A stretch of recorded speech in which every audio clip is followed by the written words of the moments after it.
Hey guys, welcome back. Today we are talking about my favorite movies from 2013.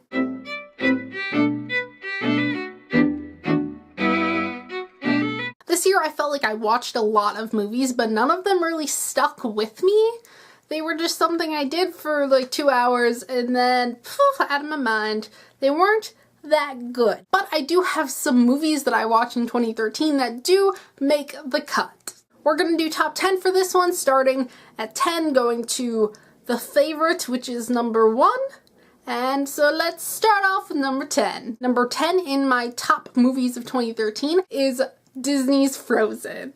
This was surprisingly really good. I was so happy with this movie because not only are the voice actors amazing, but the princesses are now like in my top princess list. Like, I think Anna beats out Belle for me, I think. Anna was just so quirky and Elsa was just so strong-willed and great, and she can be read as a queer character, so that's always a plus for me. It was very much like a staged musical, which is great because I freaking love me some musicals. Number 9 is another Disney movie, Oz the Great and Powerful. I love Wizard of Oz, and I think it was just a really well done adaptation. I don't really have anything to say about it, other than it was just really well done, and I was super happy that it didn't turn out to be crap.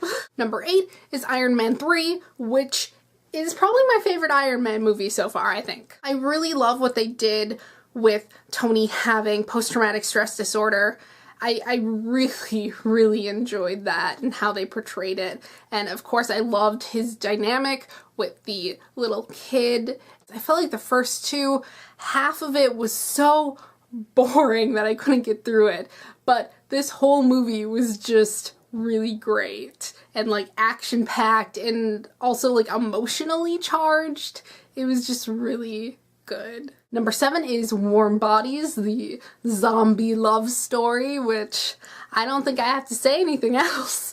This is a zombie love story, and it was a comedy, and Nicholas Hoult, who is pretty great. And I just really liked this take on Romeo and Juliet that was totally different from any other adaptation of Romeo and Juliet I've ever seen in my entire life. I haven't read the book yet, and I'm not sure I'm going to because I like the movie so much. I just really enjoyed it. Number 6 is a movie that I found on Netflix that I didn't actually know about, and that would be Rock Jocks. Now this stars Felicia Day, so it's pretty amazing that I hadn't heard of it before, but it's an indie movie from a first-time director, first-time writer, and it was just really good. It's about this government agency that protects the world from asteroids and meteors, and so they're kind of like playing video games and destroying these space junk that's coming down, and so they have to save the world, and of course it's a group of like misfits, and it's just, I was so surprised at how good this movie was, and I have never heard anyone talk about it. But it is definitely A+, and Felicia Day kicks someone's ass, so I mean, right there. Number 5 is also a movie I found on Netflix that I didn't know about, but it does star Jay Baruchel, and I am going through all of his movies, so of course I had to watch it, and that is Goon. And it is actually written by Jay himself, and it is about hockey.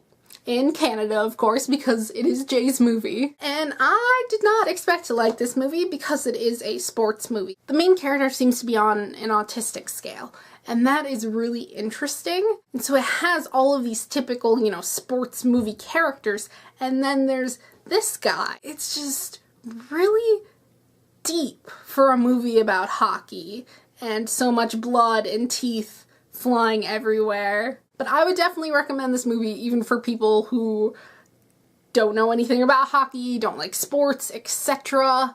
Because it's more about the characters than the actual, you know, hitting a puck around. Number 4 is This Is the End, which is another Jay Baruchel movie. This movie has a lot of problematic things, but it's also really funny. And they do address the problematic things in a way so you understand that it's problematic and etc. But it is all of my favorite celebrities playing themselves in the apocalypse. So, I mean, of course I love it. But I do admit that it is problematic and it's a really raunchy comedy and I would not recommend it for everyone, but for people who like their movies, it's definitely a must-watch. Number 3 is The Internship, and of course I love it because it has Google and Dylan O'Brien. I just adore Google when they're not doing evil things. And so an entire movie set on their campus is like porn to me. And of course then you add in Dylan O'Brien playing Quidditch and I mean, come on. But I really liked how it didn't make it into a Big Bang Theory thing where you have all these nerds but you're not laughing at them, you're laughing with them and you're rooting for them to win. That's a nice thing to see. Number 2 is Les Mis. I did not think I was going to like this movie at all because I tried to watch the musical once and it was just so boring and I couldn't get through the first 5 minutes of it.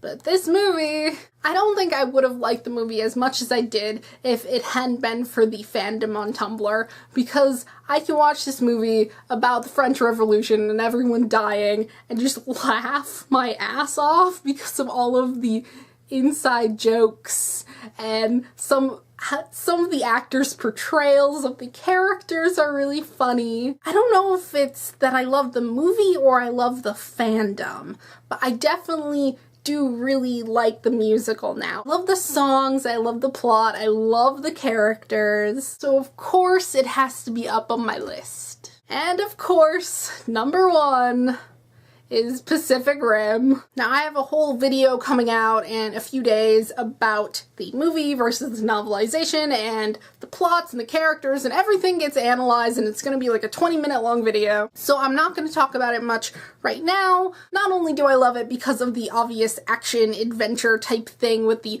robots and the aliens, but it's also, you know, this whole thing about coming together to beat a common enemy. The whole thing about needing 2 pilots to merge their brains to be able to pilot a Jaeger is just really interesting and cool. And the whole concept of forgetting your differences and coming together and working together as a team is just really cute and cheesy. And I love the characters. I love Mako and Riley and Tendo. And of course, Newton Herman. Of course. And even though Pacific Rim seems like a silly robots versus aliens movie, it is my favorite movie of 2013. So there you have it. I'll see you next time for my favorite books of 2013 video. Thanks for watching. Bye!